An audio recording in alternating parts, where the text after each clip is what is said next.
Welcome to First Sleep Aid, calm stories to help you unwind, learn, and fall asleep. From true crime to curious facts and thoughtful ideas, always softly spoken. Subscribe now and take a deep breath.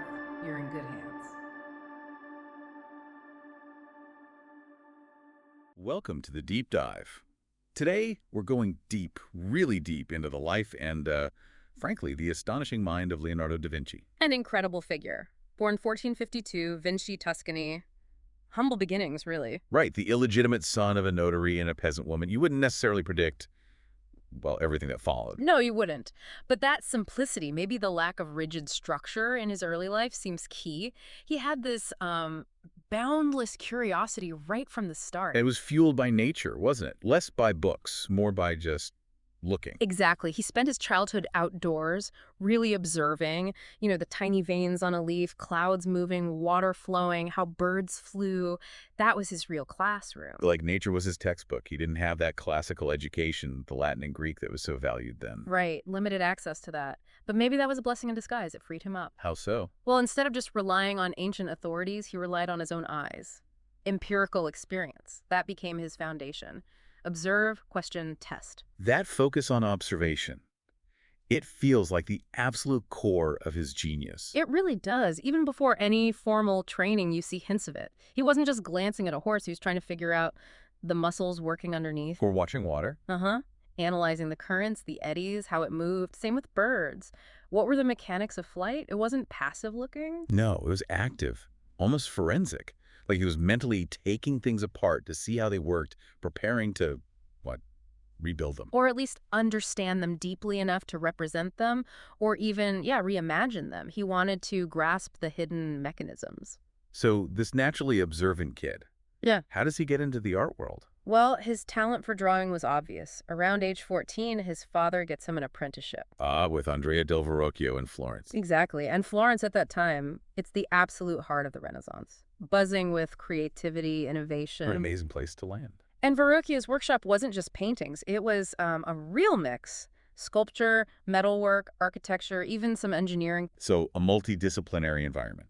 Perfect for someone like Leonardo. Absolutely perfect. He's honing his painting skills, sure, but he's also soaking up all this other knowledge about materials, mechanics, design. It all feeds into his later work. You start seeing his talent emerge pretty quickly, right? Capturing light, emotion, movement. Oh, yeah. There's that famous story, maybe legend, maybe not, about the baptism of Christ. Where Leonardo paints an angel. An angel so lifelike, so brilliant, that Verrocchio supposedly puts down his own brushes for good. Wow.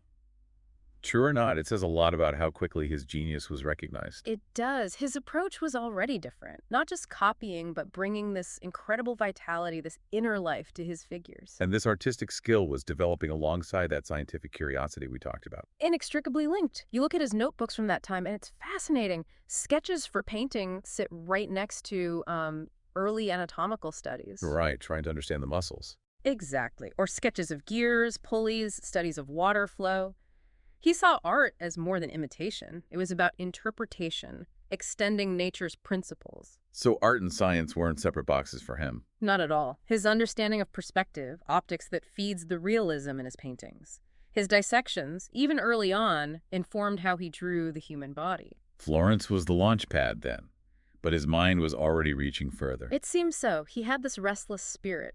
Florence was fertile ground, absolutely. But he was driven to understand the invisible workings of the world, not just the surface. Moving beyond just being a painter. Yeah.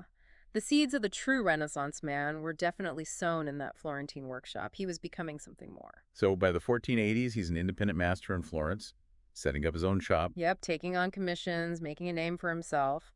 But that restlessness you mentioned, it's still there. Big time. Not content to just settle into being a successful painter. Not even close. He's unwilling to be boxed in by expectations, by patrons, by, well, any single discipline, really. You see that in his output, right? Altarpieces, portraits, frescoes, some finished, some famously not. Exactly. Some are stunningly complete, showing his incredible skill. Others get abandoned. Not usually for lack of skill, though. More, because his mind jumped to the next thing. Precisely. A new question, a new line of inquiry would grab him. For Leonardo, finishing the commission wasn't always the main point.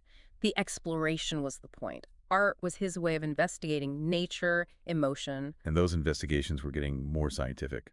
Definitely. His notebooks show him diving deeper. Anatomy, botany, geology, hydrodynamics, the study of how water moves. He was doing dissections. Weren't they often secret? Often, yes. Dissecting human bodies, documenting everything, muscles, bones, organs. And these weren't just quick sketches for art. No. They were incredibly detailed, scientifically rigorous for the time, but drawn with an artist's eye for beauty and structure. The anatomical drawings are just breathtaking even now. The heart, the vascular system, that famous drawing of the fetus. Astonishing precision. And at the same time, he's filling notebooks with engineering designs. Cranes, pumps, odometers, and of course, flying machines. Always the flying machines. Based on studying birds. Increasingly so, yes. Detailed observations of bird flight informing his mechanical designs.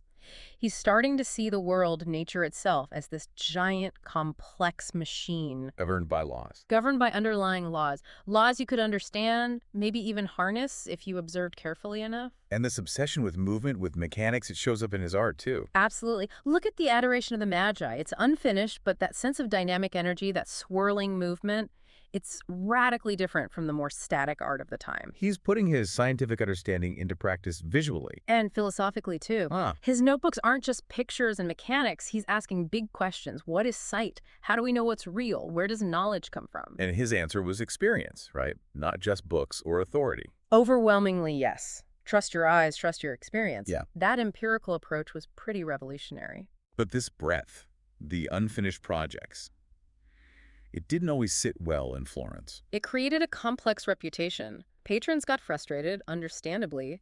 Maybe people just didn't grasp the full scope of what he was trying to do, how it all connected in his mind. Florence was maybe too small for his vision. In a way, perhaps, he started looking for a different kind of patron, someone who wouldn't just see an artist, but would appreciate the whole package. The engineer, the scientist, the inventor, the universal mind. Which leads him to look towards Milan. Exactly. The search begins for a place and a patron that could truly support the sheer breadth of his genius. So 1482, he packs his bags for Milan. And that letter he sends ahead to Ludovico Sforza, the Duke. It's quite something. It really is. Very telling. He doesn't lead with, "I'm a great painter." No, he leads with military engineering. Bridges, fortifications, siege weapons. Lists about 10 points of military tech. Then, almost as an afterthought, he mentions he can also sculpt and, oh yeah, paint as well as anyone. It's a brilliant piece of self-marketing, aimed right at what he thought the Duke needed. Totally strategic. Milan was often caught up in politics, potential conflicts. Sforza needed military strength. Leonardo presented himself as the solution. But Sforza must have seen the artist there, too. Oh, absolutely. Ludovico was sophisticated, a patron of the arts. He likely recognized the extraordinary talent behind the engineering pitch. He hired him for his breadth. And Milan was a different scene than Florence. More of a court environment. Yes, more formal, centered around the Duke's court. Different demands, different expectations, less of the kind of freewheeling artistic competition of Florence. And Leonardo adapted. Seamlessly, he became a sort of court polymath, designing elaborate festivals, stage sets for plays, using his art and his mechanical skills. Didn't he also work on architectural projects, ideal cities? He did. Grand plans, lots of innovative ideas, but like many of his ambitious projects, they mostly stayed in his notebooks. The realities of court funding and politics often got in the way. But he did complete some masterpieces in Milan. Oh, absolutely. Most famously, The Last Supper. Which is just iconic. The psychological drama, the composition. It's a profound interpretation, capturing that single moment, the shockwave of, "One of you will betray me," the tension between the apostles, the unity of the scene. It's masterful. But the technique he used was experimental, wasn't it? And ultimately flawed. Yes, that's the tragic irony. Instead of traditional fresco painting on wet plaster, he tried a sort of temper oil mix on a dry wall. Why? To get more detail, more luminosity. Probably all of that. More time to work, finer detail, richer colors. But it wasn't stable. It started deteriorating relatively quickly, which is why it's been restored so many times. Still, its power is undeniable. Undiminished. And alongside creating this masterpiece, his notebooks are just exploding. More anatomy, more machines. Yep. Deeper anatomical studies, designs for catapults, armored vehicles, sort of early tank concepts, and the flying machines, always refining those based on bird flight. He also got really into hydraulics in Milan, didn't he? Hugely. Detailed plans for canals, locks, water lifting devices, applying his understanding of mechanics and flow to practical problems of water management. So Milan was like his personal laboratory. Absolutely. Art, science, engineering, imagination, it all merged there. Optics, geology, botany studies deepened alongside the anatomy and mechanics. It was incredibly fertile. Again, the problem of patronage and stability. Always lurking. Patronage could be precarious, and the political situation in Italy was constantly shifting. Many projects stalled or never got off the ground. And then the politics really caught up with him. Yes. 1499, the French invade Milan. Ludovico Sforza loses power. And Leonardo loses his patron. He's cast adrift again, needs to find a new situation, new support. But that Milan period was crucial. It really solidified him as the ultimate Renaissance man. It really did. The sheer range of work, the integration of disciplines. Milan was where it all came together in a powerful way, setting the stage for what came next. So after Milan falls, Leonardo's on the move again, early 1500s. Venice, back to Florence. A period of roaming, you could say, but intellectually incredibly productive. Those notebooks just reach another level. The flight obsession really takes off now, doesn't it? Pun intended. Chuckles. It really does. It becomes almost all-consuming for a while. More bird dissections, incredibly detailed wing sketches, deeper studies of air currents, aerodynamics. The machine designs get more complex. Much more. Flapping wings, complex pulleys, designs clearly meant for human power, trying to mimic birds as closely as possible. None flew, of course. Not with the materials and power sources available then. Exactly. But the concepts, laying groundwork for ideas centuries later. It feels like more than just an engineering problem for him, though. Like a spiritual quest.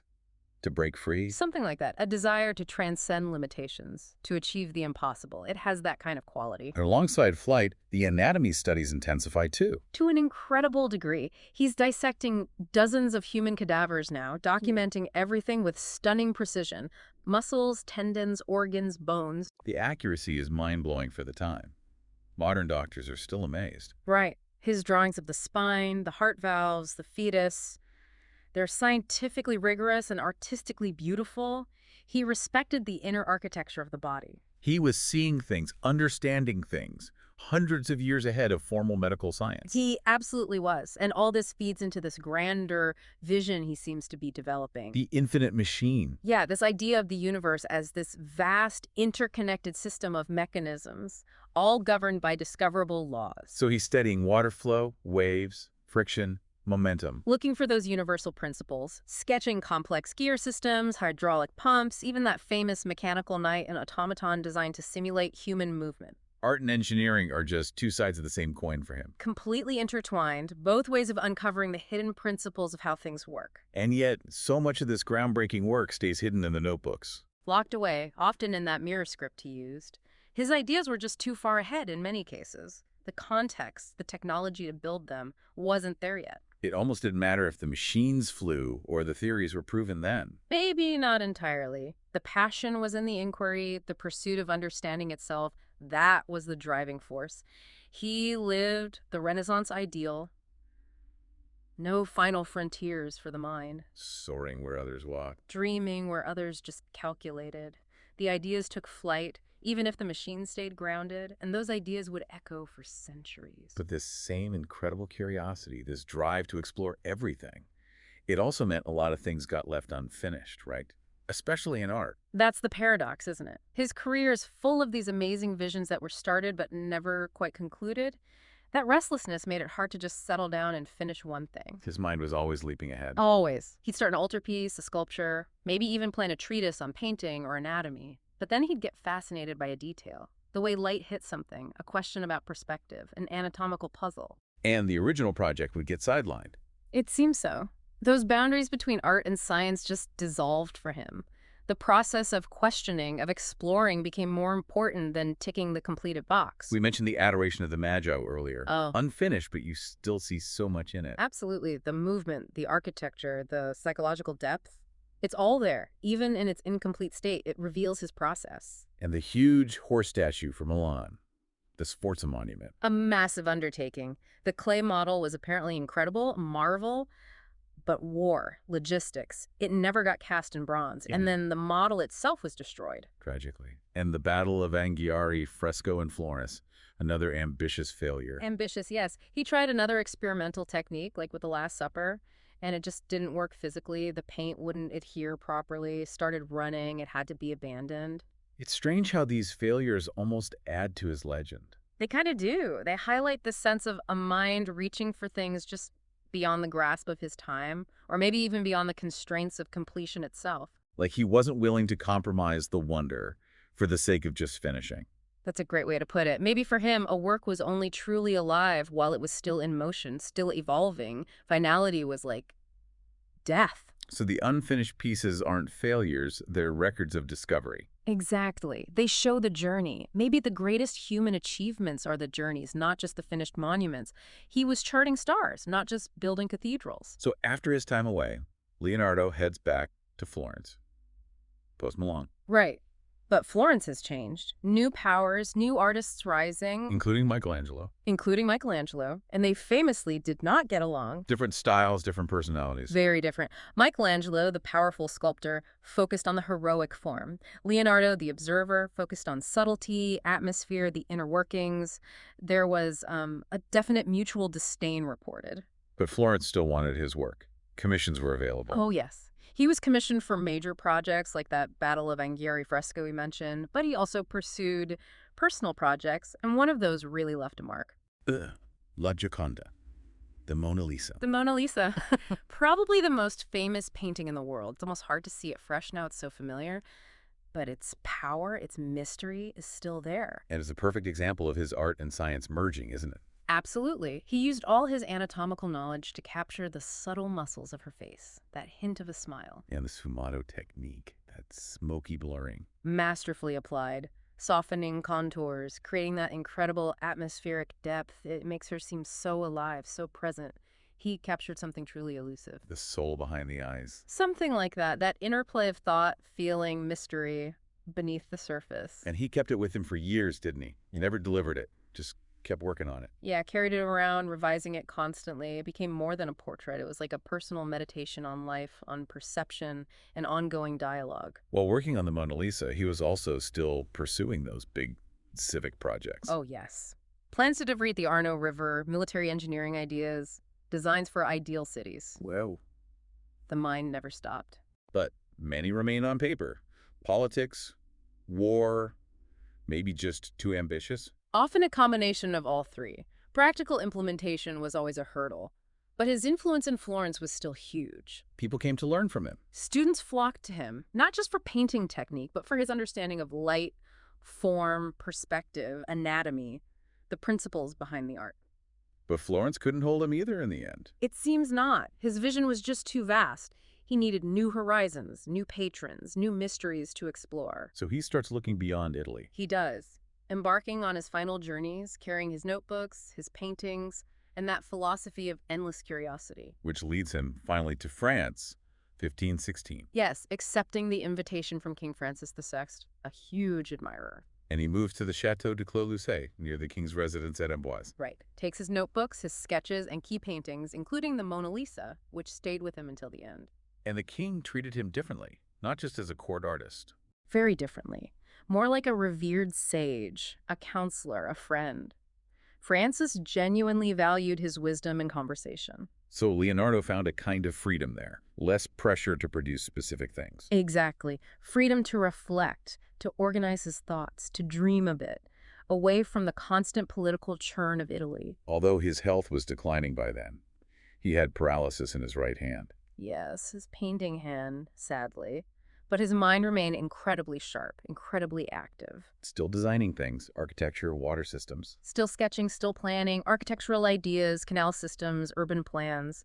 Mostly unrealized given his age and health, but the mind was still working. It sounds like a time of synthesis for him, bringing all his ideas together. Very much so. Organizing those thousands of pages of notes. Reflecting on the connections he saw everywhere. Like the branching patterns in rivers, trees, and veins. The way light, sound, and water moved in similar waves. He saw the universe as this grand, interconnected, living system. A truly holistic view. Deeply holistic.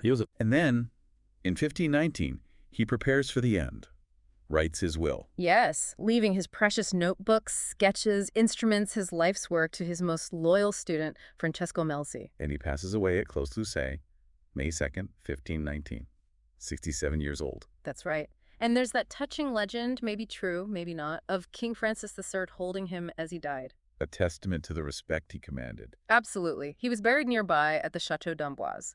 His death really marks the end of an era, the High Renaissance, but his influence was just beginning to spread. He left behind more than just artworks, didn't he? He left a way of looking at the world. Precisely. A legacy of seeing patterns, connections, mysteries, and possibilities everywhere. The seeds he planted just kept blooming.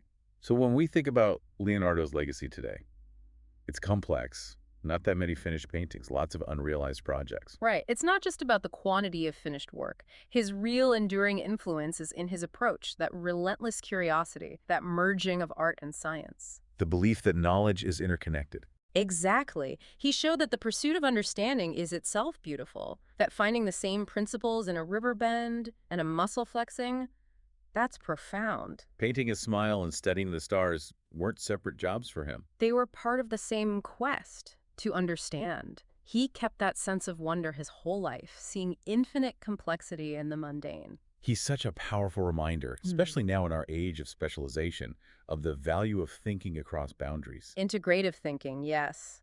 Seeing no borders between disciplines, no hierarchy between creativity and empirical study. And people still draw inspiration from him. Scientists, engineers, artists. Absolutely. His way of thinking, his questioning spirit remains incredibly relevant. Maybe his greatest gift is that challenge he leaves us. Yeah. Look deeper, connect more broadly, imagine more freely. Well said. Every sketch, every unfinished idea is like an invitation. Keep seeking, keep questioning, keep dreaming. He wasn't just a man of the Renaissance. He feels timeless. A mind unbound, still lighting the way for anyone who dares to wonder. And that really wraps up our deep dive into Leonardo da Vinci's extraordinary life and mind. We truly hope exploring his relentless curiosity, his unique way of connecting everything, has been, well, a meaningful and inspiring experience for you. Yeah, thinking about him really makes you wonder, doesn't it? It leads to that question for you, listening now. How could we maybe bring a bit of that Leonardo spirit, that curiosity, that drive to see connections into our own lives, into how we approach challenges today? What hidden mechanisms might we uncover if we just look a little closer, questioned a bit more, tried to bridge some of those gaps between different ways of knowing? It's something to think about. We really encourage you to keep exploring these themes. Maybe seek out his notebooks online or just learn more about that incredible period, the Renaissance, that shaped him. Thank you so much for joining us for this deep dive.